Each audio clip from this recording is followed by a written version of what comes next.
Beautiful people, welcome to another episode of Youth Perspective with yours sincerely, Joy Okmani. And on today's episode, our topic is digital detox. We were looking at how to actually unplug from the digital world to the real life. Actually, most people actually have issues balancing the whole thing. So we're going to look into these issues today, how we can actually balance the digital world and the real life. So stay tuned and do not go anywhere because this is Youth Perspective.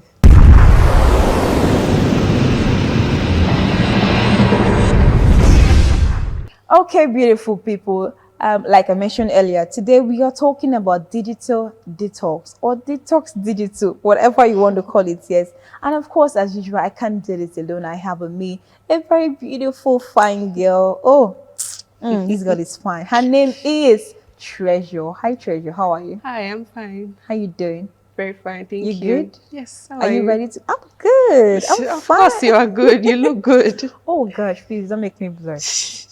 Okay, so let's start, yes? Okay. Okay, so first of all, like I mentioned the topic already, so what is digital detox? Okay. How do you define it? It could be in your own words or dictionary if you want. Okay. In my own words, first of all, digital detoxing has to do with like taking a break from technology, taking a break from the digital world, like to probably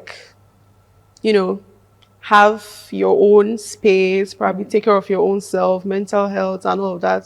It may entail like a lot of things and all that. Okay, so you've already said, like you just mentioned, sometimes it's best to stay away from digital stuff like Yes. technology as a whole, Yes. just for your own self. But why is it important to actually detox from digital things, from technology? Why is it important? Okay, it is very important to detox from technology because, first of all, if you spend too much time on social media, spend too much time in digital world, you get overwhelmed. For me, I do get overwhelmed. So you can get overwhelmed with the things that you see on the media, yeah, because everybody wants to package their life. Everybody wants to show you only the good side, the only good thing. Nobody wants to show you like what's happening In the real life. behind closed doors, like in real life. So I think it's very important to at least take a break. Maybe if it's not like totally, maybe from time to time, so that you can at least take care of your own mental health, get enveloped in real life experiences, and know what's happening out there. Have like a hobby, Do something. do something, and have other outdoor activities aside your phone, because you just staying in your phone, you will get drained. It can also lead to health Health issues? health issues. What kind of health issues will using my phone get me to? Can give you sleep paralysis. Okay. Yes, can give you sleep paralysis. And when you are with your phone, you will not sleep. You want to know what's happening after that. That's cruel. What's happening in the next episode? Let me just stay to 1 a.m. Oh yeah, let me just stay to 2 a.m. That type of thing. So it can also lead to insomnia. Insomnia. Yeah, Insomnia. Yeah, insomnia. I've actually experienced that. Oh, wow. Insomnia, yes. I watch K-drama a lot. I watch K-drama a lot. My favorite K-drama fan. I've experienced it. So when it's now time to sleep, I always have this very vivid dream. I don't know if it's a dream or I don't sleep throughout the night. It's like I am now in the film. Yes, I actually see myself in the film now. Whenever, so I cannot sleep. I'm sorry, I'm lost. I'm just trying to imagine. I cannot sleep, so I have to now wake up early because I live with my parents, of course. Yeah. So I have to now wake up early. Clean up the house and Yeah, everything. so I will be so tired throughout the day, fatigue and all of that. So at some point, I actually took a break from watching movies. That was going to lead to watching my next question. So how do you not take a break from it? Because you mentioned a while ago, it's best to take a break from digital world, from social media, from everything. But how do you do it? Since you took a break from K-dramas, how did you do it? Okay, how do you take a break? I think it just has to do with discipline. Okay. Discipline yourself. If you actually want this thing, first of all, it's you actually have to find out what's wrong with you. What's this thing doing to you? What is that thing that is affecting you and all of that?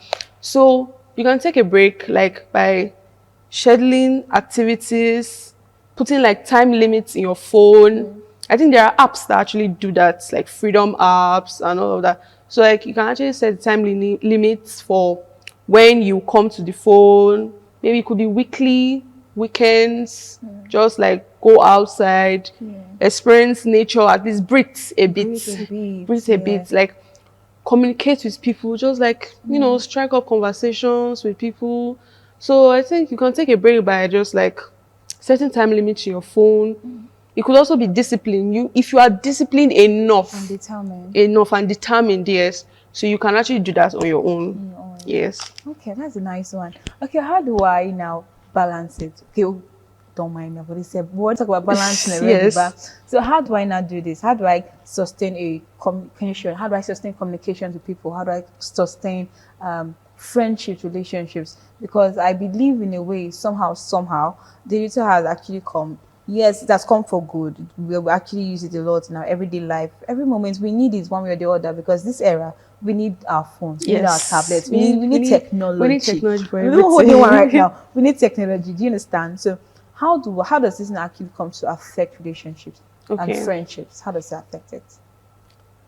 Okay. Staying with your phone all day, like just being in technology all day, I feel like it causes like strained relationships. People that like actually like invest so much time in digital world, they usually have like strained relationships.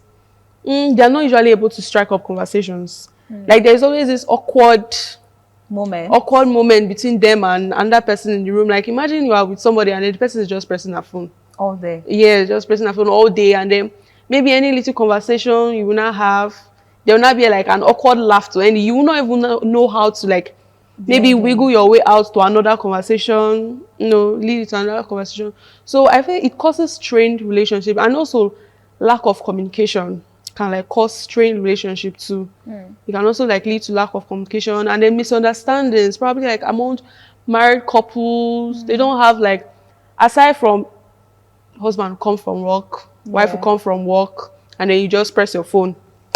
So I think like it will lead to like a boring marriage and all of that. So taking a and break. they'll probably wonder, how did you get here? Yes, they'll probably wonder, how did you get here? Like it just comes gradually, like that. So they will not be wondering, how did he get here? And then that's why you see like many people divorced outside today. True. And then they'll probably say, his personality is different, my personality is different. I feel like it usually like stemmed up from something. Something actually cost it and all of that. They're not like spending proper time together with themselves. Yes, with themselves. So how can face-to-face communication work? How does that work?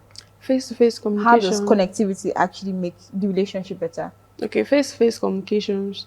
There's this thing about like, there are some words that sound offensive if you like text them, or like you don't say to the persons. There are some words that just sound offensive on their own, but like the person seeing your own mannerisms, mirroring your own like facial expressions and all of that, will actually get to know that you don't mean this in an offensive way, or you are just joking, or it's a light-hearted conversations and all of that. So I feel face-to-face conversations to like help you know this person better. Like there are just some things, some mannerisms that people do. You get to know the person and like even make you like that person more. True. Yes, there are just some mannerisms that person you like just like that person more and all of that. So face-to-face conversation is very healthy. Like it's key to like a healthy relationship, friendship. But what if it's a long distance relationship? Long distance relationship. That's why you need technology to come in, right? Exactly. That's where balancing also like comes in. So you can just like text the person, maybe include that person in your own activities that you are doing, like your older activities. Long distance, I'm skeptical about that one. Okay. I feel like it's usually like people that have like healthy relationships on ground before that actually like have healthy long distance relationships. So if you are not already used to this person, like the person's mannerisms, the way the person talk, body language, and if the person texts this way, you should know what the person means. True. If you don't already know so much about that person, spend time. If you've not spent time with that person, I don't think long distance will work for those type of people. Yes. Okay, so what are the signs you can use to tell that this person needs a detox from technology? What kind of signs will you see in the person that you can tell, this person actually needs the break from technology, from digital world as a whole? Okay, I feel like these signs vary. Okay. They vary. For me now, like I said, it cost me insomnia. I could not sleep. I was seeing myself in the film I was watching. so, so like that was when I knew I had to like take a break. So for some people, it could be headache, constant headaches. Maybe you are not able to sleep, and then you find out that without that phone, like in this where there's no light now, Yeah. and the phone is down, phone is dead. What will you do? Some people can be very itchy. Some people, yeah, you'll be restless. You realize that you don't have anything. What else do I do? You start thinking, you start pacing around the house. Yeah, I used to do that then. Can you I would pace imagine? around the house because I read that I don't have anybody to talk to, like that. Everybody has gone for walk. So when the phone is down, I'll just pace around the house. That's when I start discovering where my mother's room is, where this is, and all of that. So you realize that you don't have a life apart from social phone and media, your online. phone. You don't have a life apart from like think if this that's phone. scary. Yeah, if this phone off now, what are you going to But it do? was so. Exactly, what are you going to do with your life? You just be there. Some people actually just sleep. Sleep. Say, what if? Till the phone What comes if? on. Exactly. What if? So like it's better to like, actually like have a life outside the phone. Yeah. Outside the phone. Because lately, if you just enter a mall, yeah, just look at half of everybody in that mall. They are pressing their phone. Everybody is on the phone. On They're the either phone. like this, or you're seeing someone with headphones. Yes, while picking out While whatever they are picking out buying. their Oh. bush, whatever. It's scary that they can't just drop their phones, which has Yeah. actually led to families even breaking, Yeah. relationships actually getting strained, friendship even going That's down where the like drain just because of unnecessary it. arguments stem up from, Can you like imagine? unnecessary arguments. So I think it's important, even as a family too, when we're at least having dinner or having breakfast, Yes. it's important to drop the phone. I think if that works, because even in my house, there's this rule we have. Once we are eating together, no phones on the table, because it is best to not have your phones there. So you can have that time together as a family. Let's communicate, let's talk. Gist me about your day. Tell me what is going on, right? It's more like an addiction. Like a if you ask bonding me. time. Like a bonding time. Yes, because you can't define your relationship with the person by just saying, oh, we're together. We're There has to together. be more to it. And we're just family. We're just family. I feel like there should be more to being just family. Like Family. being family should like entail like you knowing this person, like this. Tell me they are your family members without telling me they are They're your your family family members, members. type of things like Yes, that. So true. bonding would actually like aid that. Okay. So we've mentioned ways you can actually, okay, no, we've not mentioned ways. So can you tell us ways you can actually balance it? We've mentioned, yes, that we need to balance. Well, how can we balance it? Can you remind us? I know we said it earlier, Okay. but I think it's best to say that again. Okay, certain time limits like in your phone, probably through apps, or if you are disciplined enough, you can like just okay, it's time, 2 p.m. I need to go and do this, I need to go and do that, or I should like take a break, maybe take a walk and all of that. And then another thing is like seeing people, at least there are some people that are just on social media. They are not texting anybody, they're not checking up on anybody. Okay. They are just on TikTok, just scrolling. They're just scrolling through videos, scrolling through Instagram, like that. So you can actually like just take a break from that. Maybe check up on this person, build meaningful connections. I like that You can one. use like technology to also build meaningful connections. That's where like balancing also comes in. Yeah. Okay, we've had a very beautiful section here today. It's just so sad that we don't have enough time to discuss this thing, because it's a very big world out there, that the whole world right now, they're always on this, always scrolling, always on the headphones and all. And sometimes I think it's scary, because in the next few years to come, there will not be any more physical communication. People will not even want to interact, And technology is advancing. it's taking over. Yeah, So it's best to There are know when to advancements. actually detach yourself from it. We can't deny the fact that it's necessary. We need it in our everyday activities. Business people need it, right? Even us here, come on, We need it. one. We need it every day, every time. But it's important to know when to drop it, when to pick it up, how to balance the whole thing. So at least you can actually have life outside of the digital world. Yes. So you guys have to stay tuned, because trust me, I have amazing packages for you soon. Stay tuned.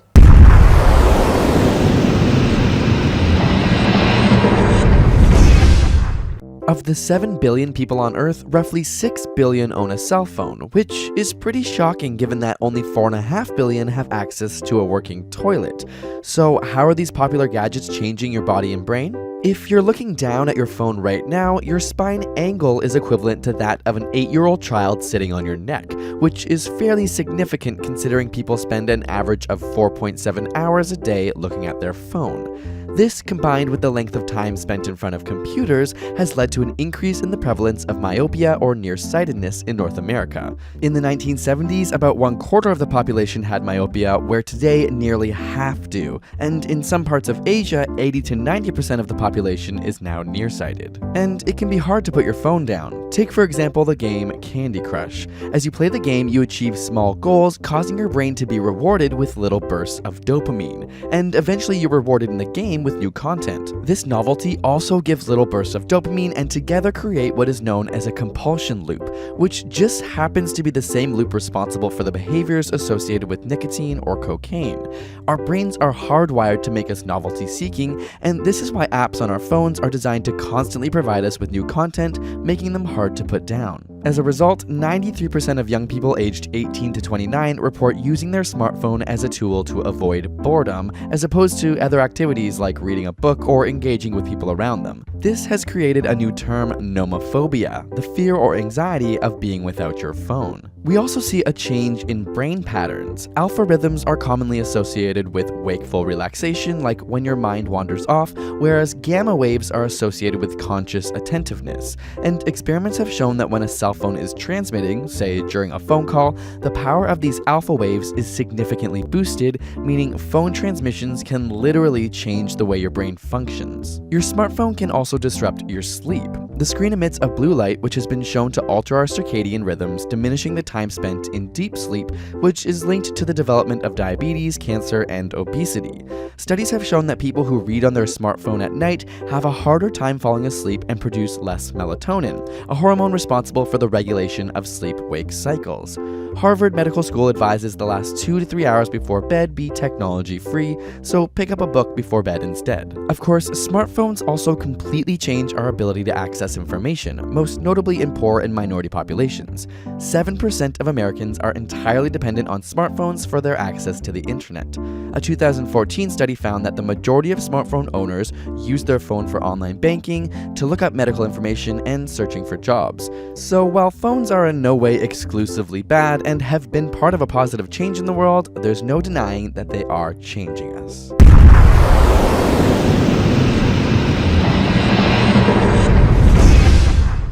And that is all in today's episode of Youth Perspective. We explored how to actually balance the digital life and the real life, how to actually communicate and sustain relationships. I do hope you enjoyed this episode because surely I did, yes. And of course, we heard from our guests who actually helped us to understand these issues and how to handle them. So on to the next episode of Youth Perspective, I remain yours sincerely, Joy Okmani. Remember, your perspective is valuable and your voice matters. Good day.